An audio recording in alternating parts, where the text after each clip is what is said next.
सांबर महोत्सव 2024चे आयोजन कोणत्या राज्यामध्ये करण्यात आले आहे? प्रश्नाचं योग्य उत्तर होईल ऑप्शन क्रमांक सी राजस्थान.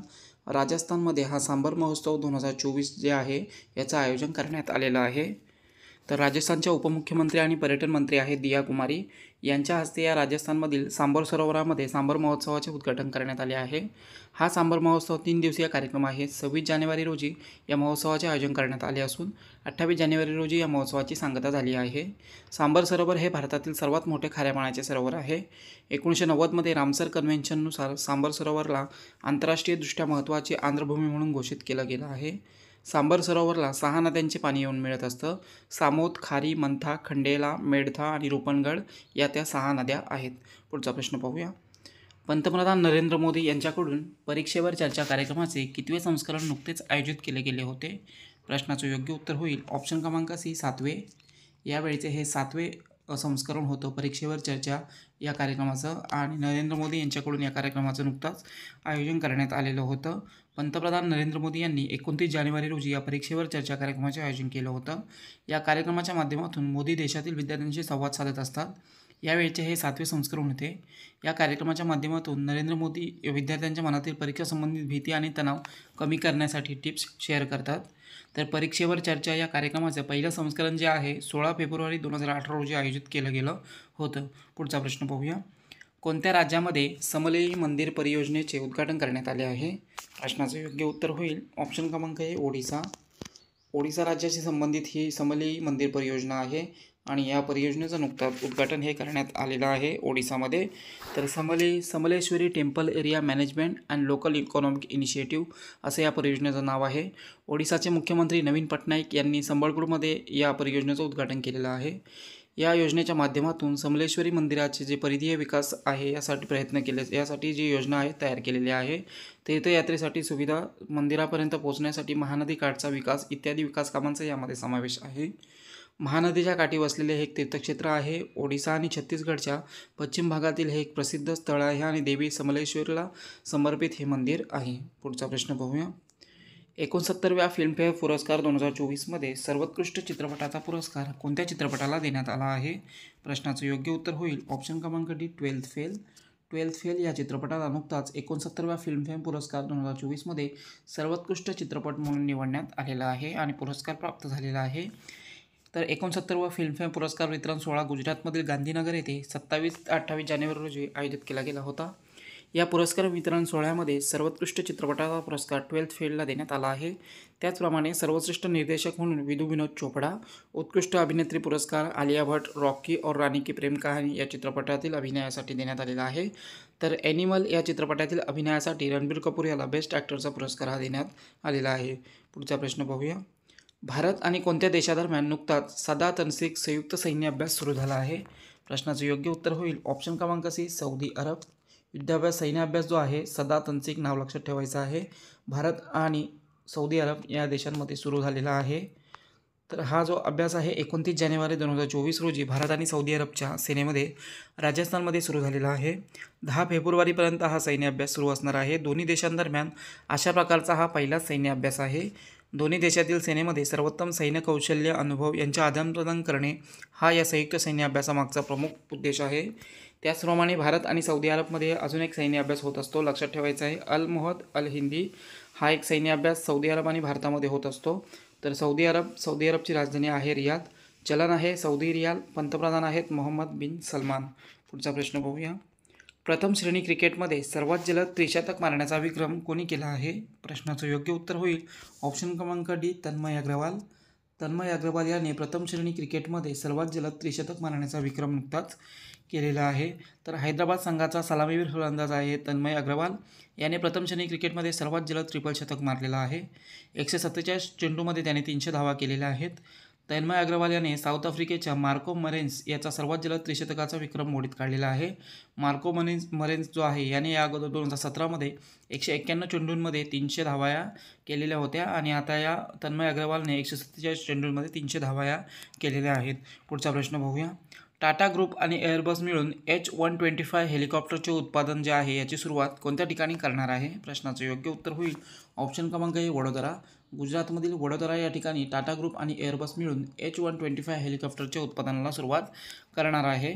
तर टाटा उद्योग समूह आणि फ्रान्सची कंपनी आहे एअरबस H-125 हेलिकॉप्टर निर्मितीसाठी यांच्यामध्ये करार झालेला आहे. यानुसार हेलिकॉप्टर निर्मितीसाठी गुजरातमधील वडोदरा येथे सुरुवात केली जाणार आहे. हे एक सिंगल इंजिन हेलिकॉप्टर आहे H-125. दोन्ही कंपनी वडोदरामध्ये कमीत कमी 40 C-295 ट्रान्सपोर्ट एअरक्राफ्ट देखील या मिळून बनवणार आहेत. पुढचा प्रश्न पाहूया. Freedom of the city of London पुरस्काराने कोणाला सन्मानित करण्यात आला आहे? प्रश्नाचं योग्य उत्तर होईल ऑप्शन क्रमांक सी अजित मिश्रा. अजित मिश्रा यांना freedom of the city of London पुरस्काराने नुकताच सन्मानित करण्यात आलेला आहे. तर हा जो पुरस्कार आहे ब्रिटनमधील भारतीय वंशाचे वकील आहेत अजित मिश्रा यांना न्याय आणि सार्वजनिक क्षेत्रातील उत्कृष्ट योगदानासाठी हा पुरस्कार देण्यात आलेला आहे freedom of the city of the London. या अगोदर हा पुरस्कार भारताचे पहिले पंतप्रधान जवाहरलाल नेहरू आणि दक्षिण आफ्रिकेचे पहिले राष्ट्रपती नेल्सन मंडेला यांना देखील देण्यात आलेला होता. पुढचा प्रश्न पाहूया. कोणत्या अंतराळ संशोधन संस्थेने नुकताच मंगळ ग्रहावर पाणी सापडल्याची पुष्टी केली आहे? प्रश्नाचं योग्य उत्तर होईल ऑप्शन क्रमांक बी नासा. अमेरिकन अंतराळ संशोधन संस्था आहे नासा आणि या नासाने नुकताच मंगळ ग्रहावर पाणी सापडल्याची पुष्टीही केलेली आहे. तर नासाने मंगळ ग्रहावर जो पाठवलेला रोवर होता परसिवरन्स रोवर याने गोळा केलेल्या माहितीनुसार मंगळ ग्रहावर पाणी असल्याचे पुरावे हे सापडलेले आहेत. नासाने हा रोवर 2021मध्ये मंगळावर जीवनाची शक्यता पडताळण्यासाठी पाठवलेलं होतं. या रोवरने मंगळ ग्रहावर जझिरो क्रेटर खडकाचे नमुने देखील गोळा केलेला आहे आणि रोवरने पाठवलेल्या माहितीनुसार मंगळावर जमिनीच्या 65 फूट खाली मातीतील कणांमध्ये पाण्याचे अंश हे आढळून आलेले आहेत. पुढचा प्रश्न पाहूया. भारतीय सैन्याची पहिली महिला सुभेदार कोण बनली आहे? प्रश्नाचं योग्य उत्तर होईल ऑप्शन क्रमांक सी प्रीती रजक. प्रीती रजक जी आहे ही भारतीय सैन्याची पहिली महिला सुभेदार बनलेली आहे. तर भारतीय सेनेमध्ये प्रसिद्ध असलेली ट्रेप शूटर महिला हवालदार प्रीती रजक यांना सुभेदार पदावर पदोन्नतीही देण्यात आलेली आहे. प्रीती रजक या भारतीय सेनेच्या सुभेदार पदावर पोहोचणाऱ्या पहिल्या महिला सुभेदार ठरलेल्या आहेत. या मध्य प्रदेश राज्याच्या रहिवासी आहेत. प्रीती रजक यांनी 2022मध्ये चीनमध्ये पार पडलेल्या 19व्या आशियाई खेळांमध्ये ट्रेप वुमन टीम इव्हेंटमध्ये रौप्य पदक मिळवलेलं होतं. त्याचप्रमाणे आंतरराष्ट्रीय शूटिंगमध्ये ISSF वर्ल्ड कप 2022 कोरियामधील चांगवॉनमध्ये पार पडलेल्या स्पर्धा आणि यामध्ये देखील रौप्य पदक हे मिळवलेलं होतं. पुढचा प्रश्न पाहूया. डिजिटल कोड 2.0 हे ॲप्लिकेशन कोणाच्या हस्ते सुरू करण्यात आलं आहे? प्रश्नाचं योग्य उत्तर होईल ऑप्शन क्रमांक सी नरेंद्र मोदी. पंतप्रधान नरेंद्र मोदी यांच्या हस्ते या डिजिटल कोड 2.0 हे ॲप्लिकेशन सुरू करण्यात आलेलं आहे. कोड सेवेशी संबंधित हे ॲप्लिकेशन आहे. पंतप्रधान नरेंद्र मोदी यांनी सुप्रीम कोर्टाच्या डायमंड जुबली महोत्सवाच्या कार्यक्रमामध्ये या ॲपचे उद्घाटन हे केलेलं आहे. मोदी यांनी digital supreme court reports DGSCR, digital courts 2.0 आणि सुप्रीम कोर्टाच्या नवीन वेबसाईट देखील लॉन्च केलेलं आहे. तर सुप्रीम कोर्टाच्या स्थापनेला नुकताच 75 वर्ष पूर्ण होत आहेत. त्यानिमित्ताने या कार्यक्रमाचं आयोजन हे करण्यात आलेलं होतं. 1950मध्ये सुप्रीम कोर्टाची स्थापना करण्यात आली होती. पुढचा प्रश्न पाहूया. ऑस्ट्रेलियन ओपन 2024मध्ये पुरुष एकल किताब कोणी जिंकला आहे? प्रश्नाचं योग्य उत्तर होईल ऑप्शन क्रमांक बी यानिक सिन्नर. यानिक सिन्नर याने ऑस्ट्रेलियन ओपन 2024मध्ये पुरुष एकलचा किताब हा जिंकलेला आहे. तर इटलीचा हा युवा टेनिस खेळाडू आहे यानिक सिन्नर. यांनी रशियाच्या दानिल मेदवेदेव याला हरवत पहिल्यांदाच ऑस्ट्रेलियन ओपनचा किताब हा जिंकलेला आहे. सिन्नर याने आपल्या संपूर्ण करिअरमधील हे पहिलाच ग्रँड स्लॅम किताब जिंकलेला आहे. त्याचप्रमाणे ऑस्ट्रेलियन ओपन पुरुष एकल किताब फायनल जिंकणारा इटलीचा पहिलाच खेळाडू ठरलेला आहे. त्याचप्रमाणे ऑस्ट्रेलियन ओपन महिला एकेरीमध्ये बेलारूसच्या आयर्ना सबालेका हिने सलग दुसऱ्यांदा विजयी मिळवलेला आहे. तर आयर्ना सबालेका हिने चीनच्या किनवेन झेंगला हरवत हा किताब जिंकलेला आहे. शरद चौहान यांची कोणत्या केंद्रशासित प्रदेशाच्या मुख्य सचिवपदी नियुक्ती करण्यात आली आहे? प्रश्नाचं योग्य उत्तर होईल ऑप्शन क्रमांक डी पुडुचेरी. पुडुचेरीच्या मुख्य सचिवपदी शरद चौहान यांची नुकताच नियुक्ती करण्यात आलेली आहे. 1994 तुकडीचे अनुभवी IAS अधिकारी आहेत शरद चौहान आणि यांची केंद्रीय गृहमंत्रालयाने नुकताच पुडुचेरीच्या मुख्य सचिवपदी नियुक्ती केलेली आहे. त्यांनी या अगोदरचे मुख्य सचिव राजीव वर्मा यांची जागा घेतलेली आहे. तर राजीव वर्मा यांना चंदीगडचे प्रशासक म्हणून नियुक्त केलं गेलं आहे. शरद चौहान या अगोदर अरुणाचल प्रदेशमध्ये सेवेवर होते आणि आता त्यांना पुडुचेरीचे मुख्य सचिव बनवण्यात आलेलं आहे. तर पुडुचेरी राजधानी आहे पंडिचेरी. मुख्यमंत्री आहेत N रंगास्वामी आणि उपराज्यपाल आहेत तमिलसाई सुंदरराजन. पुढचा प्रश्न पाहूया. भारत ऊर्जा सप्ताहाचे आयोजन गोवामध्ये होणार आहे. हे या सप्ताहाचे कितवे संस्करण असणार आहे? प्रश्नाचं योग्य उत्तर होईल ऑप्शन क्रमांक सी दुसरे. हे दुसरे संस्करण असणार आहे भारत ऊर्जा सप्ताहाचे आणि याचं आयोजन हे गोव्यामध्ये होणार आहे. तर भारत ऊर्जा सप्ताह संस्करण 6 ते 9 फेब्रुवारी 2024 रोजी गोव्यामध्ये सुरू होणार आहे. भारतीय ऊर्जा सप्ताह कार्यक्रमाचे आयोजन भारत सरकारच्या पेट्रोलियम, प्राकृतिक गॅस मंत्रालय आणि भारतीय पेट्रोलियम उद्योग महासंघ यांच्याकडून हे केलं जात असतं. या कार्यक्रमामध्ये ऊर्जा क्षेत्रातील भविष्यावर चर्चा केली जाणार आहे. या ऊर्जा सप्ताहासाठी विविध देशातील 17 ऊर्जा मंत्री तसेच 35,000पेक्षा जास्त लोक उपस्थित राहतील असा अंदाज आहे. ऊर्जा क्षेत्रातील विकास आणि वृद्धीसाठी भारत ऊर्जा सप्ताह हा खूप महत्त्वाचा मानला जातो. सध्या केंद्रीय पेट्रोलियम मंत्री आहेत आपले हरदीप सिंग पुरी. पुढचा प्रश्न पाहूया. चंदीगड विश्वविद्यालयाचे कुलपती सतनाम सिंह संधू यांना संसदेच्या कोणत्या सभागृहाची सदस्यता देण्यात आली आहे? प्रश्नाचं योग्य उत्तर होईल ऑप्शन क्रमांक ए राज्यसभा.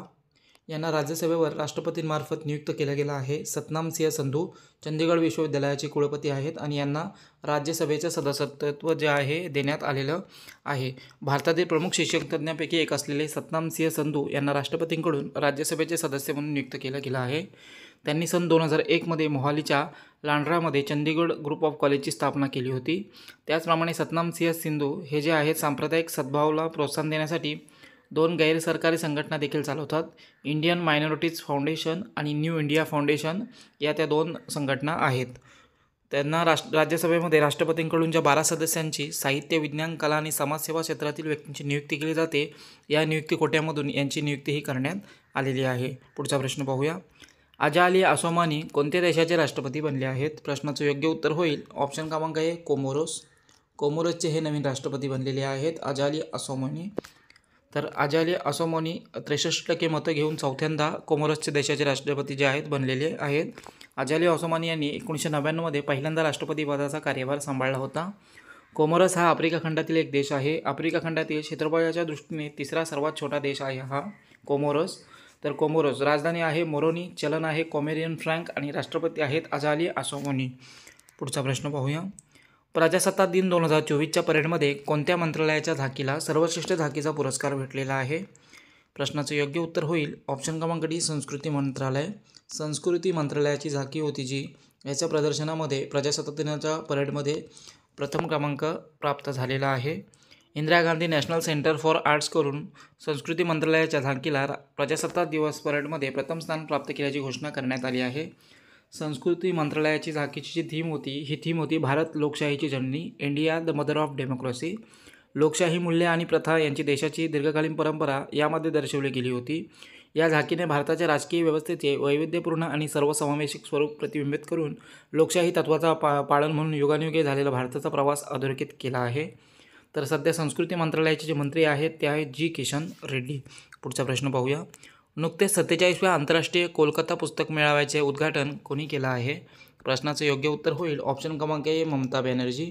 ममता बॅनर्जी यांनी या 47व्या आंतरराष्ट्रीय कोलकाता पुस्तक मेळाव्याचे उद्घाटन हे केलेलं आहे. पश्चिम बंगालच्या मुख्यमंत्री ममता बॅनर्जी यांच्या हस्ते या 47व्या आंतरराष्ट्रीय कोलकाता पुस्तक मेळाव्याचे उद्घाटन करण्यात आलेलं आहे. यावर्षीच्या पुस्तक मेळाव्यासाठी जो थीम देश आहे युनायटेड किंगडम. 31 जानेवारीपर्यंत हा मेळावा सुरू राहणार आहे. या मेळाव्यामध्ये UK, अमेरिका, जर्मनी, कोस्टारिका आणि स्पेनसह एकूण 20 जे देश आहेत हे सहभागी झालेले आहेत. पुढचा प्रश्न पाहूया. उच्च शिक्षणातील नैतिक पद्धतींना चालना देण्यासाठी मूल्यप्रवाह 2.0 मार्गदर्शक तत्त्वे कोणी सादर केली आहेत? प्रश्नाचं योग्य उत्तर होईल ऑप्शन क्रमांक डी विद्यापीठ अनुदान आयोग. विद्यापीठ अनुदान आयोग अर्थातच UGCने ही मूल्यप्रवाह 2.0 मार्गदर्शक तत्त्वे जी आहेत ही सादर केलेली आहेत. तर मूल्यप्रवाह 2.0 भारतातील विद्यापीठ अनुदान आयोगाने जाहीर केलेली मार्गदर्शक तत्त्वे आहेत. 2019च्या मूल्यप्रवाहाची सुधारित आवृत्ती आहे. या सुधारित मार्गदर्शक तत्त्वांचा मुख्य उद्देश संपूर्ण भारतातील उच्च शिक्षण संस्थांमध्ये मानवी मूल्य आणि व्यावसायिक नैतिकतेला रुजवणे हा आहे. ही नवीन मार्गदर्शक तत्त्वे विविध शैक्षणिक संस्थांमधील पक्षपात, लैंगिक छळ आणि लैंगिक भेदभाव यांसारख्या अनैतिक गोष्टी रोखण्यासाठी सहाय्य करतील. शैक्षणिक संस्थांमध्ये सचोटी, उत्तरदायित्व आणि पारदर्शकतेची संस्कृती निर्माण करणे हे त्याचे प्रमुख उद्दिष्ट आहे. तर पुढचा प्रश्न पाहूया.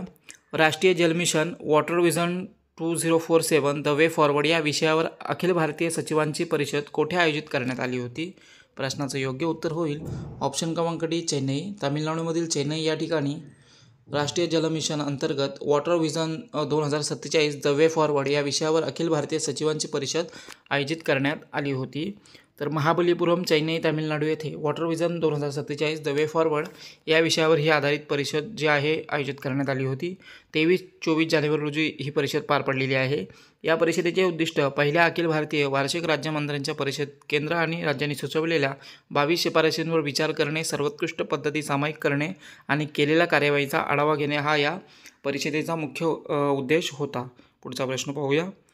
9व्या आशियाई हिवाळी स्पर्धा कोठे आयोजित केल्या जाणार आहेत?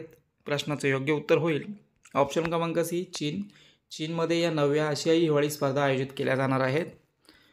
तर या ज्या आहे स्पर्धा 2025मध्ये चीनमध्ये आयोजित केल्या जाणार आहेत. 9व्या आशियाई हिवाळी स्पर्धा चीनमधील हार्बिन या ठिकाणी हे आयोजन केले जाणार आहे. या स्पर्धा 28 फेब्रुवारी 2025 ते 9 मार्च 2025 या कालावधीमध्ये पार पडणार आहेत. आशियाई हिवाळी स्पर्धांसाठी बिनबिन आणि गिनी यांना शुभंकर म्हणून निवडलं गेलं आहे. तर 2029मध्ये ज्या 10व्या आशियाई हिवाळी क्रीडा स्पर्धा होणार आहेत या सौदी अरेबियामध्ये होणार आहेत. पुढचा प्रश्न पाहूया. नुकताच कोणत्या देशामध्ये पहिल्यांदाच दारूचे दुकान उघडण्याची घोषणा करण्यात आली आहे? प्रश्नाचं योग्य उत्तर होईल ऑप्शन क्रमांक बी सौदी अरब. सौदी अरबमध्ये पहिल्यांदाच दारूचे दुकान उघडले जाणार आहे आणि याची घोषणाही करण्यात आलेली आहे. सौदी अरेबिया पहिल्यांदाच दारूचे दुकान उघडणारा देश ठरणार आहे. सौदी अरेबियाची राजधानी जी आहे रियादमध्ये हे पहिलं अल्कोहोल दुकान उघडलं जाणार आहे. हे स्टोअर केवळ मुस्लिमेतर परदेशी लोकांना सेवा देणार आहे. इथे दारू खरेदी करण्यासाठी ग्राहकांना मोबाईल ॲपद्वारे नोंदणी करावी लागणार आहे आणि परराष्ट्र मंत्रालयाकडून क्लिअरन्स कोड देखील हा घ्यावा लागणार आहे. या स्टोअरमधून ग्राहकांना मर्यादित स्वरूपात मद्य खरेदी करता येणार आहे. तर सौदी अरबमध्ये हे सुरू होणार आहे पहिल्यांदा. सौदी अरब राजधानी आहे रियाद. चलन आहे सौदी रियाल. पंतप्रधान आहेत मोहम्मद बिन सलमान. पुढचा प्रश्न पाहूया. कोणत्या देशाच्या सरकारने 22 जानेवारी हा दिवस अयोध्या राम दिवस म्हणून घोषित केला आहे? प्रश्नाचे योग्य उत्तर होईल ऑप्शन क्रमांक ए कॅनडा. कॅनडा या देशाने 22 जानेवारी हा दिवस अयोध्या राम दिवस म्हणून देशामध्ये त्यांच्या घोषित केलेला आहे. 22 जानेवारी 2024 रोजी अयोध्या येथे श्रीराम जन्मभूमी मंदिरामध्ये रामललाची प्रतिष्ठा करण्यात आली आणि हा दिवस कॅनडा सरकारने कॅनडामध्ये अयोध्या राम दिवस म्हणून घोषित केलेला आहे. तर कॅनडाने घोषित केलेला आहे कॅनडा. राजधानी आहे ओटावा. चलन आहे कॅनडियन डॉलर आणि पंतप्रधान आहेत जस्टिन ट्रुडो. पुढचा प्रश्न पाहूया. नुकताच नमो नव मतदार नोंदणी पोर्टल कोठे सुरू करण्यात आले आहे? प्रश्नाचं योग्य उत्तर होईल ऑप्शन क्रमांक सी नवी दिल्ली. नवी दिल्ली या ठिकाणी हे नमो नव मतदार नोंदणी पोर्टल सुरू करण्यात आलेलं आहे. तर भारतीय जनता पक्षाचे अध्यक्ष आहेत जे.पी. नड्डा यांनी नवी दिल्ली येथे प्रथमच मतदारांना लक्ष्य करत नमो नव मतदार नोंदणी पोर्टल सुरू केलेलं आहे. या पोर्टलच्या माध्यमातून नवीन मतदारांना विकसित भारत दूत म्हणून सहभागी करून घेतलं जाणार आहे आणि त्यांची नोंदही केली जाणार आहे. नुकताच जाहीर झालेल्या भ्रष्टाचार धारणा सूचकांक 2023मध्ये भारत कितव्या क्रमांकावर आहे? प्रश्नाचं योग्य उत्तर होईल ऑप्शन क्रमांक ए 93. या सूचकांकामध्ये भारत हा 93व्या क्रमांकावर आहे. भ्रष्टाचार धारणा सूचकांक 2023 नुकताच जाहीर झालेला आहे. तर ट्रान्सपरन्सी इंटरनॅशनल संस्थेकडून हा भ्रष्टाचार धारणा निर्देशांक अहवाल जाहीर करण्यात आलेला आहे. या अहवालानुसार भारतामध्ये 2023मध्ये भ्रष्टाचारात वाढ दिसून आलेली आहे. या अहवालानुसार भ्रष्टाचारांच्या बाबतीत भारत सध्या 93व्या क्रमांकावर आला आहे. या अगोदर 2022मध्ये भारत 85व्या स्थानावर होता. 2023 अहवालानुसार भारताला 39 इतका स्कोर देण्यात आला आहे. तर 2022मध्ये हा स्कोर 40 इतका होता. प्रत्येक देशातील भ्रष्टाचाराचे मोजमाप करण्यासाठी 0 ते 100 दरम्यान स्कोर दिला जातो. यामध्ये जेवढा स्कोर जास्त तेवढा भ्रष्टाचार कमी आणि जेवढा स्कोर कमी असेल तेवढा जास्त भ्रष्टाचार असे मापन हे केलं जातं. या अहवालामध्ये 180 देशांचा अभ्यास केला गेला आहे. यात डेन्मार्क प्रथम क्रमांकावर असून येथे सर्वात कमी भ्रष्टाचार आहे. सोमालिया हा देश 180व्या क्रमांकासह सर्वात भ्रष्ट देश ठरलेला आहे. पुढचा प्रश्न पाहूया. चंपई सोरेन कोणत्या राज्याचे नवे मुख्यमंत्री बनले आहेत? प्रश्नाचं योग्य उत्तर होईल ऑप्शन क्रमांक बी झारखंड. झारखंड या राज्याचे नवीन मुख्यमंत्री म्हणून चंपई सोरेन यांची निवड करण्यात आलेली आहे. तर झारखंडचे जे मुख्यमंत्री होते हेमंत सोरेन यांच्यावर झालेल्या भ्रष्टाचाराच्या आरोपामुळे त्यांना अटक करण्यात आलेली आहे आणि त्यांनी मुख्यमंत्री पदाचा राजीनामा दिल्यामुळे हे पद रिक्त झालेलं होतं आणि आता या रिक्त पदावर झारखंडचे नवीन मुख्यमंत्री म्हणून चंपई सोरेन यांची निवड ही करण्यात आलेली आहे. झारखंड मुक्ती मोर्चा, काँग्रेस आणि RJD यांचं एकत्रित सरकार झारखंडमध्ये आहे आणि या तिन्ही पक्षांनी मिळून विधानसभा नेता म्हणून चंपई सोरेन यांची निवड ही केलेली आहे. चंपई सोरेन हे झारखंड मुक्ती मोर्चा पक्षाचे उपाध्यक्ष आहेत. सरायकेला या ठिकाणाहून ते विधानसभा सदस्य आहेत. 2005 पासून या ठिकाणाहून ते निवडून येत आहेत. तसेच त्यांना झारखंडमध्ये झारखंड टायगर नावाने सुद्धा ओळखले जातं.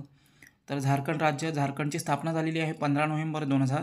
राजधानी आहे रांची. मुख्यमंत्री आता नवीन बनलेले आहेत चंपई सोरेन आणि राज्यपाल आहेत CP राधाकृष्णन. पुढचा प्रश्न पाहूया. आशियाई क्रिकेट काउन्सिलचे सलग तिसऱ्यांदा अध्यक्ष म्हणून कोणाची निवड करण्यात आली आहे? प्रश्नाचं योग्य उत्तर होईल ऑप्शन क्रमांक डी, जय शहा. जय शहा यांची आशियाई क्रिकेट काउन्सिलच्या सलग तिसऱ्यांदा अध्यक्ष म्हणून निवड ही करण्यात आलेली आहे आशियाई क्रिकेट काउन्सिलच्या परिषदेवर. तर भारतीय क्रिकेट बोर्ड BCCIचे सचिव आहेत जय शहा आणि तिसऱ्यांदा आशियाई क्रिकेट परिषदेचे अध्यक्ष बनलेले आहेत. या अगोदर जय शहा यांना पहिल्यांदा 2021मध्ये आशियाई क्रिकेट परिषदेचे अध्यक्ष म्हणून निवडलं गेलं होतं आणि त्यावेळी आशियाई क्रिकेट परिषदेचे सर्वात कमी वयाचे अध्यक्ष बनणारे ते व्यक्ती हे ठरलेले होते. तर आशियाई क्रिकेट काउन्सिल ACC स्थापना झालेली आहे 19 सप्टेंबर 1983. मुख्यालय आहे कोलंबो, श्रीलंकेमध्ये आणि अध्यक्ष आता आहेत जय शहा. पुढचा प्रश्न पाहूया. महाराष्ट्र शासनाचा सर्वोच्च सन्मान महाराष्ट्र भूषण पुरस्कार 2023 कोणाला जाहीर झाला आहे? प्रश्नाचं योग्य उत्तर होईल ऑप्शन क्रमांक बी, अशोक सराफ. ज्येष्ठ अभिनेते अशोक सराफ यांना महाराष्ट्र शासनाचा सर्वोच्च सन्मान महाराष्ट्र भूषण पुरस्कार 2023 हा नुकताच जाहीर करण्यात आलेला आहे. तर महाराष्ट्र शासनाचा 2023चा महाराष्ट्र भूषण पुरस्कार ज्येष्ठ मराठी अभिनेते आणि नाट्य अभिनेते अशोक सराफ यांना जाहीर झाल्याची घोषणा राज्याचे मुख्यमंत्री एकनाथ शिंदे यांनी केलेली आहे. अशोक सराफ यांनी अनेक मराठी आणि हिंदी चित्रपटांमध्ये अभिनय हा केलेला आहे. अशोक सराफ यांच्या चित्रपटसृष्टीतील भरीव कार्याचा गौरव म्हणून त्यांना हा 2023चा महाराष्ट्र भूषण पुरस्कार जाहीर झालेला आहे. महाराष्ट्र सरकारचा हा सर्वोच्च नागरी पुरस्कार आहे. या पुरस्काराचं स्वरूप 25 लाख रुपये, स्मृतिचिन्ह आणि प्रमाणपत्र अशा प्रकारचं हे महाराष्ट्र भूषण पुरस्काराचं स्वरूप असणार आहे. पुढचा प्रश्न पाहूया. ट्राय अर्थात भारतीय दूरसंचार नियामक प्राधिकरणचे अध्यक्ष कोण बनले आहेत? प्रश्नाचं योग्य उत्तर होईल ऑप्शन क्रमांक ए, अनिल कुमार लाहोटी. हे ट्रायचे नवीन अध्यक्ष बनलेले आहेत. तर अनिल कुमार लाहोटी रेल्वे बोर्डाचे माजी प्रमुख होते अनिल कुमार लाहोटी आणि ट्रायचे नवीन अध्यक्ष म्हणून यांना PD वाघेला यांच्या जागेवर नियुक्त करण्यात आलेला आहे. भारतीय रेल्वेमध्ये तब्बल 36 वर्षे सेवा त्यांनी दिलेली आहे आणि त्यांना ट्रायच्या अध्यक्षपदाची सूत्रे आता नुकताच देण्यात आलेली आहेत. त्यांची या पदावर नियुक्ती ही 3 वर्षे कालावधीसाठी असणार आहे. ट्राय अर्थात भारतीय दूरसंचार विनिमयक प्राधिकरण जे आहे, telecom regulatory authority of India, भारतातील दूरसंचार क्षेत्रातील एक नियामक कंट्रोलर बॉडी आहे. हिची स्थापना झालेली आहे 20 जानेवारी 1977. मुख्यालय आहे नवी दिल्लीमध्ये आणि आता हे अध्यक्ष बनलेले आहेत अनिल कुमार लाहोटी. पुढचा प्रश्न पाहूया. कोणत्या कंपनीला हरित ऊर्जा उपकंपनी स्थापन करण्यासाठी पेट्रोलियम मंत्रालयाकडून मंजुरी मिळालेली आहे? प्रश्नाचं योग्य उत्तर होईल ऑप्शन क्रमांक बी, ONGC. ONGC या कंपनीला हरित ऊर्जा उपकंपनी स्थापन करण्यासाठी नुकताच पेट्रोलियम मंत्रालयाकडून मंजुरीही देण्यात आलेली आहे. तर oil and natural gas corporation अर्थात ONGC कंपनीला हरित ऊर्जा आणि वायू व्यवसायासाठी सहाय्यक कंपनी स्थापन करण्यासाठी पेट्रोलियम आणि नैसर्गिक वायू मंत्रालयाकडून मंजुरी देण्यात आलेली आहे. ही उपकंपनी ग्रीन हायड्रोजन, हायड्रोजन मिश्रण, सौर, पवन आणि हायब्रिडसह अक्षय ऊर्जा, जैव इंधन आणि बायोगॅस व्यवसाय, द्रवीभूत नैसर्गिक वायू या क्षेत्रामध्ये ही कंपनी काम करणार आहे. ONGCच्या संपूर्ण मालकीची ही उपकंपनी असणार आहे. ONGC ग्रीन एनर्जी लिमिटेड असे या कंपनीचे नाव आहे आणि ONGC ही भारत सरकारच्या मालकीची महारत्न कंपनी आहे. पुढचा प्रश्न पाहूया. किती वर्षाच्या वाटाघाटीनंतर भारत आणि स्वित्झर्लंड देशांदरम्यान मुक्त व्यापार करारावर सहमती झाली आहे? प्रश्नाचं योग्य उत्तर होईल ऑप्शन क्रमांक बी, 16. 16 वर्षाच्या वाटाघाटीनंतर भारत आणि स्वित्झर्लंड देशादरम्यान मुक्त व्यापार करारावर सहमती नुकताच झालेली आहे. तर 16 वर्ष हे वाटाघाटी चालू होत्या मुक्त व्यापार करारावर आणि आता हे सहमत हे झालेलं आहे आणि दोन्ही देशातील आयात निर्यातीतील अडथळे आता कमी होणार आहेत. भारत हा स्वित्झर्लंड देशाचा 7वा सर्वात मोठा व्यापारी भागीदार देश आहे. या मुक्त व्यापार करारामुळे दोन्ही देशांमध्ये रोजगार निर्मितीला चालना मिळणार आहे. स्वित्झर्लंड हा भारतातील 12वा सर्वात मोठा गुंतवणूकदार देश आहे. भारताकडून सेंद्रिय रसायने, मोती, मौल्यवान खडे आणि दागिने, कपडे तसेच उपकरणे, वस्त्रे, रंगद्रव्ये आणि इलेक्ट्रिकल मशिनरी स्वित्झर्लंडला निर्यात केलं जातं. तर स्वित्झर्लंडकडून रसायने आणि फार्मास्युटिकल यंत्रसामुग्री, वाहतूक उपकरणे, अचूक अभियांत्रिकी उत्पादने आणि घड्याळे भारताला निर्यात हे केले जातात. पुढचा प्रश्न पाहूया. भारतीय तटरक्षक दिवस दरवर्षी कोणत्या दिवशी साजरा केला जातो? प्रश्नाचं योग्य उत्तर होईल ऑप्शन क्रमांक ए, 1 फेब्रुवारी. 1 फेब्रुवारी हा दिवस दरवर्षी भारतीय तटरक्षक दिवस म्हणून देशामध्ये साजरा केला जातो. तर 1 फेब्रुवारी या दिवशी जे आहे भारतीय तटरक्षक दळ जे आहे याची स्थापना करण्यात आलेली होती. 1 फेब्रुवारी 2024 रोजी या स्थापनेला 48 वर्ष पूर्ण होत आहेत. ICG अर्थात इंडियन कोस्टल गार्डची स्थापना 1 फेब्रुवारी 1977मध्ये समुद्रमार्गे मालाची होणारी तस्करी रोखण्यासाठी करण्यात आली होती. भारतीय तटरक्षक दलामार्फत 7516.60 किलोमीटर समुद्री क्षेत्राची सुरक्षा केली जाते. भारतीय तटरक्षक दळ जगातील 4था सर्वात शक्तिशाली तटरक्षक दळ आहे. सध्या भारतीय तटरक्षक दलाचे महानिदेशक आहेत राकेश पाल. पुढचा प्रश्न पाहूया. हरिशंकर भाबडा हे कोणत्या राज्याचे माजी उपमुख्यमंत्री होते ज्यांचे नुकताच निधन झाले आहे? प्रश्नाचं योग्य उत्तर होईल ऑप्शन क्रमांक बी राजस्थान. राजस्थान राज्याचे ते माजी उपमुख्यमंत्री होते हरिशंकर भाबडा आणि यांचं नुकताच निधन झालेलं आहे. तर राजस्थान राज्याचे माजी उपमुख्यमंत्री आणि विधानसभेचे माजी अध्यक्ष हरिशंकर भाबडा यांचं वयाच्या 96व्या वर्षी निधन झालेलं आहे. हरिशंकर भाबडा सार्वजनिक जीवनात शुद्धता, स्पष्ट वक्ते, राजकीय चतुर, कुशल राजकारणी आणि उत्तम प्रशासक म्हणून ओळखले जायचे. ते भारतीय जनता पार्टीचे नेते होते. 1985मध्ये ते रतनगड विधानसभा मतदारसंघामधून विजयी होऊन पहिल्यांदा विधानसभेची निवडणूक जिंकले होते. 16 मार्च 1990 ते 5 ऑक्टोबर 1994 या कालावधीमध्ये त्यांनी दोनदा विधानसभा सभापतीपद भूषवलेलं आहे. तसेच 1994 ते 1998पर्यंत ते राजस्थान राज्याचे उपमुख्यमंत्री देखील होते. पुढचा प्रश्न पाहूया. नुकताच भारतीय रिझर्व्ह बँकेने कोणत्या कंपनीला ऑनलाईन पेमेंट ॲग्रिगेटर म्हणून काम करण्यास मान्यता दिली आहे? प्रश्नाचं योग्य उत्तर होईल ऑप्शन क्रमांक ए झोमॅटो पेमेंट प्रायव्हेट लिमिटेड या कंपनीला RBIने नुकताच ऑनलाईन पेमेंट ॲग्रिगेटर म्हणून काम करण्यासाठी मान्यताही दिलेली आहे. तर झोमॅटो लिमिटेड कंपनीची पूर्ण मालकी असलेली ही उपकंपनी आहे झोमॅटो पेमेंट प्रायव्हेट लिमिटेड आणि या कंपनीला नुकताच ऑनलाईन पेमेंट ॲग्रिगेटर म्हणून काम करण्यासाठी RBIकडून अधिकृत प्रमाणपत्र प्राप्त झालेलं आहे. तर झोमॅटो पेमेंट प्रायव्हेट लिमिटेड आता पेमेंट ॲग्रिगेटर आणि प्रिपेड पेमेंट इन्स्ट्रुमेंट जारीकर्ता म्हणून व्यवसाय करणार आहे. या कंपनीची स्थापना 4 ऑगस्ट 2021 रोजी करण्यात आली होती. 2023मध्ये झोमॅटोने झोमॅटो UPI ऑफर करणारा स्वतःचा युनिफाईड पेमेंट्स इंटरफेस सुरू करण्यासाठी ICICI बँकेसोबत देखील करार केलेला आहे. पुढचा प्रश्न पाहूया. केंद्रीय भूवैज्ञानिक प्रोग्रामिंग बोर्ड अर्थात CGPBचा 63वा मेळावा कुठे आयोजित करण्यात आला होता? प्रश्नाचं योग्य उत्तर होईल ऑप्शन क्रमांक डी भोपाल. मध्य प्रदेशमधील भोपाल या ठिकाणी हा केंद्रीय भूवैज्ञानिक प्रोग्रामिंग बोर्डाचा 63वा मेळावा नुकताच आयोजित करण्यात आला होता. तर केंद्रीय भूवैज्ञानिक प्रोग्रामिंग बोर्ड 2024मध्ये हा 63वा मेळावा होता. मध्य प्रदेशची राजधानी भोपाळमध्ये हा आयोजित करण्यात आला होता आणि या मेळाव्याची अध्यक्षता केलेली आहे केंद्रीय खाण मंत्रालयाचे सचिव आहेत VL कांथाराव यांनी या संमेलनाची अध्यक्षताही केलेली आहे. या मेळाव्यामध्ये आगामी फील्ड सीझन 2024-25साठी प्रस्तावित वार्षिक कार्यक्रमासंबंधित चर्चा झाली. त्याचप्रमाणे भारतीय भूवैज्ञानिक सर्वेक्षण GSI अंदाजे 1055 वैज्ञानिक कार्यक्रमांची रूपरेषा तयार केलेली आहे ज्यामध्ये 392 खनिज विकास प्रकल्पांचा समावेश करण्यात आलेला आहे. पुढचा प्रश्न पाहूया. पहिल्या FIH हॉकी 5S महिला विश्वचषक स्पर्धेचे विजेतेपद कोणी जिंकलेलं आहे? प्रश्नाचं योग्य उत्तर होईल ऑप्शन क्रमांक बी नेदरलँड. नेदरलँड या देशाने FIH हॉकी 5S महिला विश्वचषक स्पर्धेचे विजेतेपद हे मिळवलेले आहे. हॉकीचा हा विश्वचषक होता आणि FIH हॉकी 5S विश्वचषक स्पर्धेचे आयोजन ओमानची राजधानी मस्कत येथे करण्यात आले होते. 24 ते 27 जानेवारी दरम्यान या स्पर्धा पार पडलेल्या आहेत. या स्पर्धेमध्ये नेदरलँडचा संघ हा विजेता ठरलेला आहे तर भारत हा उपविजेता ठरलेला आहे. भारतीय कंपनी गेल इंडियाने कोणत्या देशासोबत LNG खरेदीसाठी 10 वर्षाचा करार केला आहे? प्रश्नाचं योग्य उत्तर होईल ऑप्शन क्रमांक सी UAE देशाची कंपनी आहे आणि या कंपनीसोबत भारतीय कंपनी गेल इंडियाने LNG खरेदीसाठी 10 वर्षाचा करार हा केलेला आहे. तर गेल इंडिया लिमिटेडने संयुक्त अरब अमिरातच्या ANDOC गॅसकडून 10 वर्षाकरिता LNG खरेदीसाठी करार केलेला आहे. गेल इंडिया 2026 पासून पुढील 10 वर्षासाठी ANDOC अर्थात अबुधाबी नॅशनल ऑइल कंपनीकडून LNG म्हणजे लिक्विफाईड नॅचरल गॅस प्राप्त करणार आहे. LNG हा कोळशाच्या तुलनेमध्ये 40% कमी कार्बन डायऑक्साईडचे उत्सर्जन करतो. LNGमध्ये 85 ते 95% मिथेन असतं. तर गेल India gas authority of India सरकारच्या 7 महारत्न कंपन्यांपैकी एक कंपनी आहे. याची स्थापना झालेली आहे 1984मध्ये. मुख्यालय आहे नवी दिल्ली आणि अध्यक्ष आहेत संदीप कुमार गुप्ता. पुढचा प्रश्न पाहूया. न्यायमूर्ती प्रदीप कुमार श्रीवास्तव हे कोणत्या राज्याच्या उच्च न्यायालयाचे मुख्य न्यायाधीश बनले आहेत? प्रश्नाचं योग्य उत्तर होईल ऑप्शन क्रमांक बी झारखंड. झारखंड राज्याच्या उच्च न्यायालयाचे हे मुख्य न्यायाधीश बनलेले आहेत प्रदीप कुमार श्रीवास्तव. तर झारखंड उच्च न्यायालयाचे अतिरिक्त न्यायाधीश होते या अगोदर प्रदीप कुमार श्रीवास्तव आणि यांना आता मुख्य न्यायाधीश म्हणून नियुक्त केलं गेलं आहे. सध्या श्री चंद्रशेखर 20 फेब्रुवारी 2023 पासून झारखंड उच्च न्यायालयाचे मुख्य न्यायाधीश म्हणून कार्यरत आहेत आणि आता यांच्या जागेवर आता प्रदीप कुमार श्रीवास्तव यांची नियुक्तीही केली गेली आहे.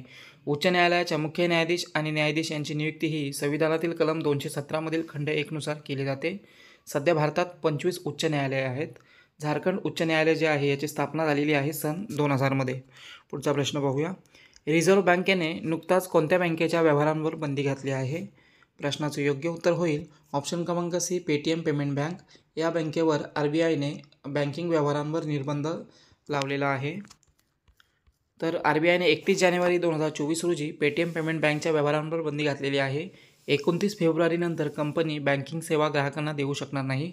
बँक नियमांचे पालन करत नसल्याच्या कारणाने रिझर्व्ह बँकेने ही कारवाई केलेली आहे. पेटीएम पेमेंट बँक आता नवीन ग्राहक देखील जोडू शकणार नाही आहे.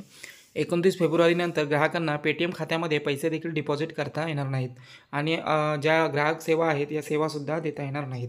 तर पेटीएम पेमेंट बँक स्थापना झालेली आहे 28 नोव्हेंबर 2017. मुख्यालय आहे नोएडामध्ये. संस्थापक आहेत विजय शेखर शर्मा.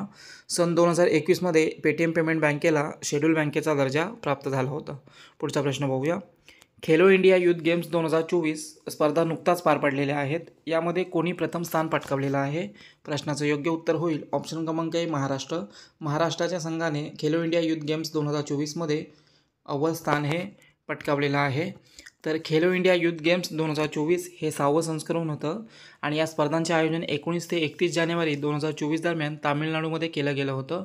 तामिळनाडूमधील चेन्नई, त्रिची आणि मदुरई या 3 ठिकाणी या स्पर्धा पार पडलेल्या आहेत. या स्पर्धेमध्ये पहिल्यांदाच स्क्वॅश या खेळाचा समावेश करण्यात आला होता. या स्पर्धेमध्ये महाराष्ट्राने सर्वाधिक 158 पदके जिंकलेली आहेत. यामध्ये 57 सुवर्णपदके, 48 रौप्य पदके आणि 53 कांस्य पदकांचा समावेश आहे. तर पदतालिकेमध्ये दुसऱ्या स्थानावर असलेल्या तामिळनाडूने 38 सुवर्णपदकांसह एकूण 98 पदकेही जिंकलेली आहेत. तर खेलो इंडिया यूथ गेम्स पहिल्यांदा 2018मध्ये याचं आयोजन हे केलं गेलं होतं. एकूण 6 संस्करणांमध्ये 4 वेळा महाराष्ट्राने विजेतेपद पटकावलेलं आहे, तर 2 वेळा हरियाणा संघ हा विजेता ठरला होता. पुढचा प्रश्न बघूया. अर्थमंत्री निर्मला सीतारामन यांनी 2024मध्ये त्यांच्या कार्यकाळातील कितवा अर्थसंकल्प सादर केला आहे? प्रश्नाचं योग्य उत्तर होईल ऑप्शन क्रमांक D 6वा. अर्थमंत्री निर्मला सीतारामन यांनी यावर्षीचा जो बजेट सादर केलेला आहे हा त्यांचा अर्थमंत्री म्हणून 6वा बजेट ठरलेला आहे. तर वित्तमंत्री निर्मला सीतारामन 1 फेब्रुवारी 2024 रोजी त्यांच्या कार्यकाळातील 6वा अर्थसंकल्प हा सादर केलेला आहे.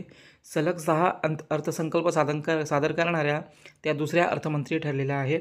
या अगोदर मोरारजी देसाई यांनी सर्वाधिक 10 अर्थसंकल्प सादर करण्याचा मान हा मिळवलेला आहे.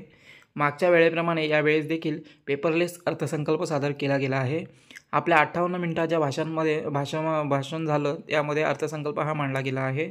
यावेळेचा हा अंतरिम अर्थसंकल्प होता. एप्रिल-मेमध्ये सार्वजनिक निवडणुका लागणार असल्यामुळे आता हा अंतरिम अर्थसंकल्प सादर केला गेला आहे. येणाऱ्या आर्थिक वर्षामध्ये सरकारी उत्पन्न आणि सरकारी खर्च यासंबंधी नियोजन म्हणजे बजेट किंवा अर्थसंकल्प असतो. पुढचा प्रश्न बघूया. THDC इंडिया लिमिटेडद्वारे भारतातील सर्वात मोठ्या ग्रीन हायड्रोजन पायलट परियोजनेची सुरुवात कोणत्या राज्यात करण्यात आली आहे? प्रश्नाचं योग्य उत्तर होईल ऑप्शन क्रमांक B उत्तराखंडमध्ये. उत्तराखंडमध्ये THDC इंडिया लिमिटेडद्वारे भारतातील सर्वात मोठ्या ग्रीन हायड्रोजन पायलट परियोजनेची सुरुवात ही करण्यात आलेली आहे. तर THDC इंडिया भारतातील सर्वात मोठ्या ग्रीन हायड्रोजन पायलट परियोजनेचे उत्तराखंडमध्ये सुरुवात ही केलेली आहे. उत्तराखंडमधील ऋषिकेशमध्ये हे विकसित केलं जात आहे. या योजनेच्या माध्यमातून 1 मेगावॅट रूफ सौर संयंत्राद्वारे 50 किलोग्राम ग्रीन हायड्रोजनचे उत्पादन हे करणार आहे. THDC इंडिया ही एक सार्वजनिक क्षेत्रातील विद्युत कंपनी आहे. THDC Tehri hydro development corporation limited असं याचा फुल फॉर्म होतो. ही national thermal power corporation limited विद्युत मंत्रालय भारत सरकार यांच्या अधीनस्थ कंपनी आहे. Tehri hydro development corporation limited. पुढचा प्रश्न बघूया. लाभा योजना कोणत्या राज्यामध्ये सुरू करण्यात आली आहे? प्रश्नाचं योग्य उत्तर होईल ऑप्शन क्रमांक C ओडिसा. ओडिसा राज्यामध्ये ही योजना सुरू करण्यात आलेली आहे लाभा योजना. तर ही लाभा योजना जी आहे लघुबान जातीद्रव्य काय असे योजनेचं नाव आहे. ही ओडिसा राज्य सरकारने सुरू केलेली योजना आहे. 1 करोड आदिवासीयांच्या विकास आणि सशक्तीकरणाच्या दिशेने हे महत्त्वपूर्ण पाऊल आहे. लघु वन उपसाठी MFP जे 100% राज्य वित्तपोषित न्यूनतम समर्थन मूल्य योजना आहे. सरकार या उत्पादनांना न्यूनतम समर्थन मूल्य प्रदान करणार आहे. या योजनेमध्ये आता सरकार दरवर्षी लघुवन उपजचे दर म्हणजे MSP सरकार ठरवणार आहे. तर ओडिसामध्ये ही योजना सुरू करण्यात आली आहे. ओडिसा राजधानी आहे भुवनेश्वर. मुख्यमंत्री आहेत नवीन पटनाईक आणि राज्यपाल आहेत रघुबर दास. पुढचा प्रश्न पाहूया. नुकताच 16व्या वित्त आयोगामध्ये किती पूर्णवेळ सदस्यांची नियुक्ती करण्यात आली आहे? प्रश्नाचं योग्य उत्तर होईल ऑप्शन क्रमांक D 4 नवीन सदस्यांची 16व्या वित्त आयोगामध्ये पूर्णवेळ सदस्य म्हणून नियुक्ती करण्यात आलेली आहे. तर यांची जी नियुक्ती आहे 5 वर्षासाठी असणार आहे. यामध्ये A.N. झा माजी अर्थसचिव आणि 15व्या वित्त आयोगाचे सदस्य होते. त्यानंतर एनी जॉर्ज मॅथ्यू अर्थ विभागाचे विशेष सचिव. सौम्य कांती घोष SBI ग्रुपचे मुख्य आर्थिक सल्लागार, त्यानंतर निरंजन राजाध्यक्ष अर्था ग्लोबलचे कार्यकारी निदेशक. या चौघांची 16व्या वित्त आयोगामध्ये सदस्य म्हणून नुकताच नियुक्ती करण्यात आलेली आहे. 16व्या वित्त आयोगाचे अध्यक्ष आहेत अरविंद पनगडिया, जे या अगोदर नीती आयोगाचे उपाध्यक्ष होते. वित्त आयोग हे संविधानातील कलम 280(1) नुसार स्थापित एक संवैधानिक बॉडी आहे. केंद्र आणि राज्य यांच्यामध्ये महसुलाचे वाटप किती आणि कसे होणार याची देखरेख ठेवण्याचं काम जे आहे वित्त आयोग करत असतं. पुढचा प्रश्न पाहूया. मानवी मेंदूमध्ये पहिल्यांदाच ब्रेन चिपच्या प्रत्यारोपणाचा प्रयोग कोणी केला आहे? प्रश्नाचं योग्य उत्तर होईल ऑप्शन क्रमांक डी, न्यूरॉलिंक. न्यूरॉलिंक ही जी कंपनी आहे यांच्यामार्फत पहिल्यांदाच ब्रेन चिपच्या प्रत्यारोपणाचा प्रयोग हा मानवी मेंदूमध्ये करण्यात आलेला आहे. टेस्ला कंपनीचे मालक एलन मस्क यांचा हा स्टार्टअप आहे न्यूरॉलिंक, आणि यांच्याकडून मानवी मेंदूमध्ये सर्जरीद्वारे एक चिप प्रत्यारोपण केलं गेलं आहे. ही चिप एक नाण्याच्या आकाराची असून मानवी मेंदू आणि कम्प्युटर दोघांमध्ये डायरेक्ट संपर्क माध्यम बनवेल. कंपनीने या चिपचे नाव लिंक असे ठेवलेले आहे. 5 नाण्यांच्या आकाराचे हे उपकरण आहे आणि सर्जरीच्या साहाय्याने हे मानवी मेंदूमध्ये प्रस्थापित केलं जातं. याचा मुख्य उद्देश हा पार्किन्सन संबंधित विकारांवर उपचार पद्धती विकसित करणे, तसेच हा प्रयोग जर यशस्वी झाला तर दृष्टीहीन लोकांना खूप फायदेशीर ठरणार आहे. त्याचप्रमाणे पॅरालिसिस रुग्णांना देखील चालता फिरता येऊ शकेल आणि कम्प्युटर देखील चालवता येणार आहे. पुढचा प्रश्न पाहूया. सुलतान इब्राहिम कोणत्या देशाचे नवीन राजा बनले आहेत? प्रश्नाचं योग्य उत्तर होईल ऑप्शन क्रमांक सी, मलेशिया. मलेशिया देशाचे नवीन राजा बनलेले आहेत सुलतान इब्राहिम. तर हे 17वे राजा बनलेले आहेत मलेशियाचे. 31 जानेवारी 2024 रोजी त्यांचा राज्याभिषेक करण्यात आलेला आहे. सुलतान इब्राहिम हे मलेशियातील जोहोर राज्याशी संबंधित आहेत. मलेशियामध्ये राजाला डी पर्टुआन एंगॉंग नावाने देखील ओळखलं जातं. दर 5 वर्षांनी मलेशियाच्या राजाची निवड केली जाते. 1957मध्ये ब्रिटनपासून स्वतंत्र भेटल्यानंतर देखील मलेशियामध्ये राजेशाही व्यवस्था सुरू आहे. मलेशियामध्ये राजा इस्लाम प्रमुख आणि आर्म्स फोर्सचे कमांडर इन चीफ म्हणून कार्य करतो. तर मलेशियाची राजधानी आहे क्वालालंपूर. चलन आहे मलेशिया रिंगीट. पंतप्रधान आहेत अनवर इब्राहिम. पुढचा प्रश्न पाहूया. नुकताच कोणत्या राज्यामध्ये ऑरेंज फेस्टिवलच्या 4थ्या आवृत्तीचे उद्घाटन करण्यात आलं आहे? प्रश्नाचं योग्य उत्तर होईल ऑप्शन क्रमांक सी, नागालँड. नागालँड राज्यामध्ये ऑरेंज फेस्टिवलच्या 4थ्या आवृत्तीचे नुकताच उद्घाटन करण्यात आलेलं आहे. नागालँड येथील कोहिमा जिल्ह्यातील रुसोमा या गावामध्ये या ऑरेंज फेस्टिवलच्या 4थ्या आवृत्तीचे उद्घाटन हे करण्यात आलेलं आहे. रुसोमा हे गाव नागालँडमधील सर्वात प्रगतशील संत्रा उत्पादक गावांपैकी एक आहे.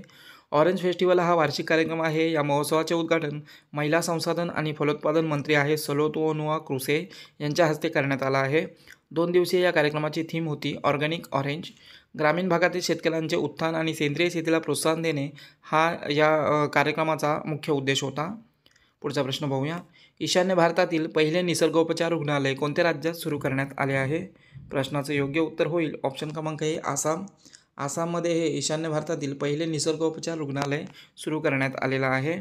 तर केंद्रीय आयुष मंत्री आहेत सर्वानंद सोनोवाल आणि आसामचे मुख्यमंत्री हेमंत बिस्वा शर्मा यांनी ईशान्य भारतातील दिब्रुगड जे ठिकाण आहे आसाममधील, या ठिकाणी योग आणि निसर्गोपचार रुग्णालयाच्या बांधकामांचा शुभारंभ हा केलेला आहे. योग आणि निसर्गोपचाराचे ज्ञान आधुनिक तंत्रज्ञानाच्या सहाय्याने उपयोगात आणून लोकांना त्याचा लाभ पोहोचवला जाणार आहे.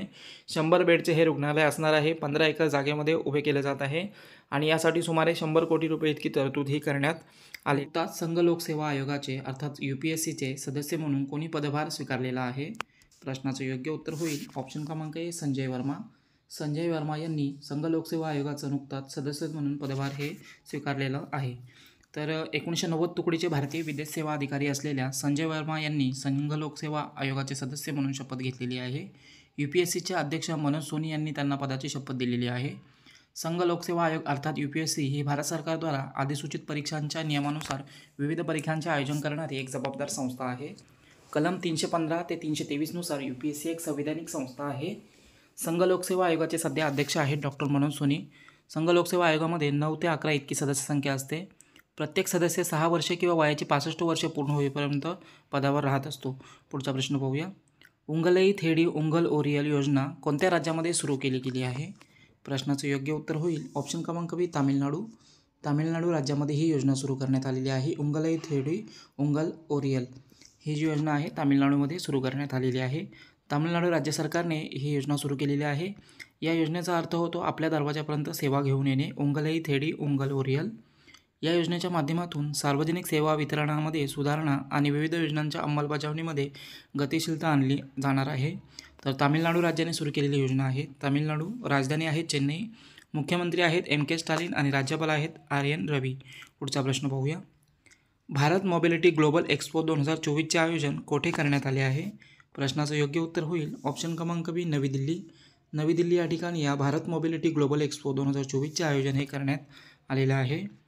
तर Bharat mobility global expo Bharat Mandapam नवी दिल्ली येथे आयोजित केलं गेलं आहे. 1 फेब्रुवारी ते 3 फेब्रुवारी दरम्यान हे सुरू असणार आहे. भारत मोबिलिटी ग्लोबल एक्सपोच्या माध्यमातून जागतिक स्तरावर भारतीय ऑटोमोटिव्ह उद्योगाचे शक्तिप्रदर्शन हे केलं जाणार आहे. मोबिलिटी क्षेत्रातील एक महत्त्वपूर्ण कार्यक्रम असून याचे समन्वय हे engineering export promotion council India अर्थात AEPC कडून केले जात आहे. 2030मध्ये भारतात उत्पादित झालेल्या 30% दुचाकी वाहनांची निर्यात केली जाणार आहे. 50हून अधिक देशातील 600पेक्षा अधिक प्रदर्शकांसह गतिशीलता क्षेत्रातील नवकल्पना आणि सहयोगाचे प्रदर्शन या एक्सपोमध्ये होणार आहे. पुढचा प्रश्न पाहूया. सी केअर्स वेब पोर्टलचे उद्घाटन कोणाच्या हस्ते करण्यात आलं आहे? प्रश्नाचं योग्य उत्तर होईल ऑप्शन क्रमांक बी, प्रल्हाद जोशी. प्रल्हाद जोशी केंद्रीय मंत्री आहेत आणि यांच्या हस्ते सी केअर्स वेब पोर्टलचे उद्घाटन हे करण्यात आलेले आहे. सी केअर्स वेब पोर्टल हे कोळसा खान भविष्य निधी संघटनेच्या वेब पोर्टल आहे आणि या वेब पोर्टलचं नुकताच केंद्रीय कोळसा खान आणि संसदीय कार्यमंत्री आहेत प्रल्हाद जोशी यांच्या हस्ते उद्घाटन केलं गेलं आहे. या पोर्टलला सी केअर्स असे नाव दिले गेलं आहे. संघटनेच्या कामकाजामध्ये गतिमानता आणि तंत्रज्ञानाचा वापर वाढवण्यासाठी हे सुरू केलं गेलं आहे. कोळसा खान भविष्य निधी संघटन हे कोळसा मंत्रालयाच्या अंतर्गत कोळसा खाणीतील श्रमिकांसाठी सामाजिक सुरक्षा प्रदान करण्याचे कार्य हे करत असतं. पुढचा प्रश्न बघूया. खेलो इंडिया हिवाळी स्पर्धा 2024 कोणत्या ठिकाणी सुरू झाल्या आहेत? योग्य उत्तर होईल ऑप्शन क्रमांक सी, वरील दोन्ही. जम्मू काश्मीर आणि लडाख या 2 ठिकाणी या खेलो इंडिया हिवाळी स्पर्धा सुरू करण्यात आलेल्या आहेत. तर खेलो इंडिया हिवाळी स्पर्धा 2024चे हे आयोजन 2 भागामध्ये केलं गेलं आहे. यावर्षीचं हिवाळी स्पर्धेचं हे 4थं संस्करण आहे. पहिला भाग 2 ते 6 फेब्रुवारी दरम्यान केंद्रशासित प्रदेश लडाखमध्ये आयोजित केला गेला आहे. तर दुसऱ्या भागाचे आयोजन 21 ते 25 फेब्रुवारी दरम्यान जम्मू आणि काश्मीरमध्ये केले जाणार आहे. लडाखमध्ये आईस हॉकी आणि स्पीड स्केटिंग आणि जम्मू काश्मीरमध्ये स्की पर्वतारोहण, alpine skiing, snowboarding, Nordic ski आणि गोंडोला या खेळांचे आयोजन केलं जाणार आहे. खेलो इंडिया हिवाळी स्पर्धांची सुरुवात 2020मध्ये करण्यात आली होती. मागच्या वर्षीच्या 2023च्या हिवाळी खेलो इंडिया स्पर्धा या जम्मू काश्मीरमध्ये पार पडल्या होत्या. या स्पर्धेमध्ये पहिले स्थान जम्मू काश्मीर, द्वितीय स्थान महाराष्ट्र आणि हिमाचल प्रदेशने 3रा क्रमांक मिळवलेला होता. पुढचा प्रश्न बघूया. सूरजकुंड आंतरराष्ट्रीय शिल्प महोत्सवाची सुरुवात कोणत्या राज्यात झाली आहे? प्रश्नाचं योग्य उत्तर होईल ऑप्शन क्रमांक बी, हरियाणा. हरियाणा राज्यामध्ये या सूरजकुंड आंतरराष्ट्रीय शिल्प यात्रा महोत्सवाची सुरुवात ही झालेली आहे. तर सूरजकुंड आंतरराष्ट्रीय शिल्प महोत्सव फरीदाबाद हरियाणा येथे 2 फेब्रुवारी रोजी सुरू करण्यात आला आहे. ही सूरजकुंड यात्रा महोत्सव 18 फेब्रुवारीपर्यंत सुरू असणार आहे. राष्ट्रपती द्रौपदी मुर्मू यांच्याद्वारे याचं उद्घाटन करण्यात आलेलं आहे. यावर्षीचे सूरजकुंड आंतरराष्ट्रीय शिल्प यात्रा महोत्सव जे आहे हे यावर्षीचं 37वं संस्करण आहे. या यात्रा महोत्सवाचे आयोजन हरियाणा पर्यटन विभागाकडून सूरजकुंडमध्ये केलं जात असतं. जवळजवळ 50 देश या यात्रा उत्सवामध्ये सहभागी झालेले आहेत.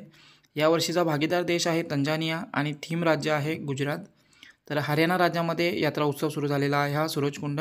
तर हरियाणा स्थापना झालेली आहे 1 नोव्हेंबर 1966. राजधानी आहे चंदीगड. मुख्यमंत्री आहेत मनोहरलाल खट्टर आणि राज्यपाल आहेत बंडारू दत्तात्रेय. पुढचा प्रश्न बघूया. नुकताच डॉक्टर नित्या आनंद यांचं निधन झालं आहे. ते कोणत्या क्षेत्राशी संबंधित होते? योग्य उत्तर होईल ऑप्शन क्रमांक सी, संशोधक. ते एक संशोधक होते डॉक्टर नित्या आनंद आणि यांचं नुकताच निधन हे झालेलं आहे. तर महान संशोधन शास्त्रज्ञ असलेल्या डॉक्टर नित्या आनंद यांचं वयाच्या 99व्या वर्षी निधन झालेलं आहे. औषध संशोधन क्षेत्रामध्ये यांचं खूप मोठं योगदान आहे. तसेच ते केंद्रीय औषध संशोधन संस्था CDRIचे माजी संचालक देखील होते. भारतातील पहिली गर्भनिरोधक गोळी सहेली विकसित करण्यामध्ये यांचे मोठं योगदान होतं. 2012मध्ये त्यांना पद्मश्री पुरस्काराने देखील सन्मानित केले गेले होते. 1986मध्ये एका महत्त्वपूर्ण कार्यक्रमादरम्यान तत्कालीन पंतप्रधान राजीव गांधी यांनी महिलांसाठी गर्भनिरोधक पर्यायांमध्ये क्रांती घडवून आणण्याची क्षमता ओळखून सहेलीचे लोकांसमोर अनावरण हे केलं होतं. पुढचा प्रश्न पाहूया. नुकताच उत्तर प्रदेश सरकारने कोणत्या महिला क्रिकेट खेळाडूची UP पोलीसमध्ये DSP पदावर नियुक्ती केली आहे? प्रश्नाचं योग्य उत्तर होईल ऑप्शन क्रमांक बी, दीप्ती शर्मा. महिला क्रिकेटर आहे दीप्ती शर्मा आणि हिचं नुकताच उत्तर प्रदेश सरकारने जे आहे DSP या पदावर नियुक्तीही केलेली आहे. तर भारताची स्टार महिला क्रिकेटर दीप्ती शर्मा उत्तर प्रदेश पोलीस दलामध्ये आता DSP पदावर रुजू झालेली आहे. मुख्यमंत्री योगी आदित्यनाथ यांनी दीप्ती शर्मा हिला 3 कोटी रुपयांच्या धनादेशासह नियुक्तीपत्र हे दिलेलं आहे. दीप्ती शर्मा ही UPमधील आग्रा येथील रहिवासी असून तिने आशियाई क्रीडा स्पर्धेमध्ये भारताला सुवर्णपदक मिळवून देण्यात महत्त्वाची भूमिका बजावली होती. डिसेंबर 2023मध्ये दीप्ती शर्माने प्रथमच ICCचा प्लेयर ऑफ द मंथ पुरस्कार देखील जिंकला होता. तसेच BCCIचा 2019-20 आणि 2022-23चा सर्वोत्कृष्ट आंतरराष्ट्रीय महिला क्रिकेटरचा पुरस्कार देखील दीप्ती शर्माने जिंकलेला आहे. पुढचा प्रश्न पाहूया. महदा कैहान-2 आणि हथ-1 हे उपग्रह कोणत्या देशाने नुकताच प्रक्षेपित केलेले आहेत? प्रश्नाचं योग्य उत्तर होईल ऑप्शन क्रमांक डी, इराण. इराणने प्रक्षेपित केलेले हे उपग्रह आहेत महदा कैहान-2 आणि हथ-1 हे उपग्रह नुकताच इराणने प्रक्षेपित केलेले आहेत. तर हे जे 3 उपग्रह आहेत यांना ही 3 नावं दिलेली आहेत, महदा कैहान-2 आणि हथ-1.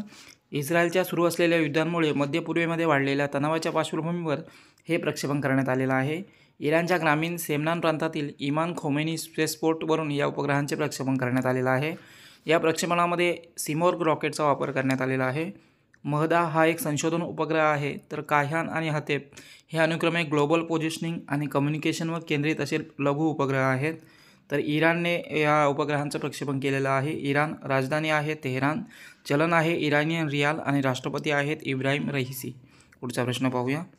भारतातील पहिला संशोधन आधारित IIT सॅटेलाईट कॅम्पस कोठे उभारला जाणार आहे? प्रश्नाचं योग्य उत्तर होईल ऑप्शन क्रमांक डी, उज्जैन. मध्य प्रदेशमधील उज्जैन या ठिकाणी भारतातील पहिला संशोधन आधारित IIT सॅटेलाईट कॅम्पस उभारला जाणार आहे. तर देशातील हे पहिलंच संशोधन आधारित IIT उपग्रह कॅम्पस असणार आहे. उज्जैनमध्ये उभारलं जात आहे. IIT इंदोरने उज्जैनमध्ये हा IIT कॅम्पस उभारण्याचा प्रकल्प तयार केलेला होता आणि 2023मध्ये शिक्षण मंत्रालयाकडे मंजुरीसाठी पाठवला होता. 2024मध्ये उत्तर प्रदेशचे मुख्यमंत्री मोहन यादव यांनी IIT इंदोरच्या उज्जैन उपग्रह कॅम्पससाठी परवानगी दिली आहे. शिक्षण आणि कौशल्य विकासासाठी हा कॅम्पस खूप महत्त्वाचा ठरणार आहे. 100 एकर परिसरामध्ये हा कॅम्पस उभा राहणार आहे. आंतरराष्ट्रीय स्तरावरील संशोधन आणि प्रगत शिक्षणाचा या कॅम्पसच्या माध्यमातून जे आहे उपलब्ध होणार आहे. पुढचा प्रश्न पाहूया. ISSF विश्वचषक स्पर्धेमध्ये 10 मीटर एअर रायफलमध्ये कोणी सुवर्णपदक जिंकले आहे? प्रश्नाचं योग्य उत्तर होईल ऑप्शन क्रमांक ए, दिव्या सिंग पनवार यांनी ISSF विश्वचषक स्पर्धेमध्ये 10 मीटर एअर रायफलमध्ये सुवर्णपदक हे पटकावलेलं आहे. दिव्यांग सिंग पनवार असं यांचं नाव आहे. ISSF विश्वचषक 2024 स्पर्धेमध्ये 10 मीटर एअर रायफल नेमबाजी स्पर्धेमध्ये सुवर्णपदक मिळवलेलं आहे. पनवार याने फायनलमध्ये 253.7चा नवीन विक्रम रचलेला आहे आणि मागील 253.3चा विक्रम मोडीत काढलेला आहे. त्याचप्रमाणे या स्पर्धेमध्ये अजून एक भारतीय नेमबाज आहे अर्जुन बबुता. हा या स्पर्धेमध्ये 6व्या स्थानी राहिलेला आहे. तसेच या स्पर्धेमध्ये सोनम उत्तम मस्करने महिलांच्या 10 मीटर एअर रायफल स्पर्धेमध्ये रौप्यपदक मिळवलेलं आहे. रिदम सागवान आणि उज्ज्वल यांनी 10 मीटर एअर पिस्तूल मिश्र सांघिक प्रकारामध्ये सुवर्णपदक मिळवलेलं आहे. पुढचा प्रश्न पाहूया. Political history of Assam 1947 to 1971 या पुस्तकाच्या पहिल्या खंडाचे प्रकाशन कोणी केलं आहे? प्रश्नाचं योग्य उत्तर होईल ऑप्शन क्रमांक ए, हेमंत बिस्वा शर्मा यांनी जे आहे पॉलिटिकल हिस्ट्री ऑफ आसाम 1947-1971 या पुस्तकाच्या पहिल्या खंडाचे नुकतंच प्रकाशन केलेलं आहे. तर आसामचे मुख्यमंत्री आहेत हेमंत बिस्वा शर्मा यांनी या आसामचा राजकीय इतिहास 1947-1971 या पुस्तकाच्या पहिल्या आवृत्तीचा खंड 1 प्रकाशित केलेला आहे. हे पुस्तक प्रसिद्ध इतिहासकार राजन सैकिया यांनी संपादित केलेलं आहे. या पुस्तकामध्ये आसामच्या राजकीय इतिहासावर प्रकाश टाकण्यात आलेला आहे. तसेच 2020पर्यंतच्या राजकीय घडामोडींचा समावेश या पुस्तकामध्ये करण्यात आलेला आहे. या पुस्तकाच्या 3 आवृत्त्या 2025पर्यंत प्रकाशित केल्या जाणार आहेत.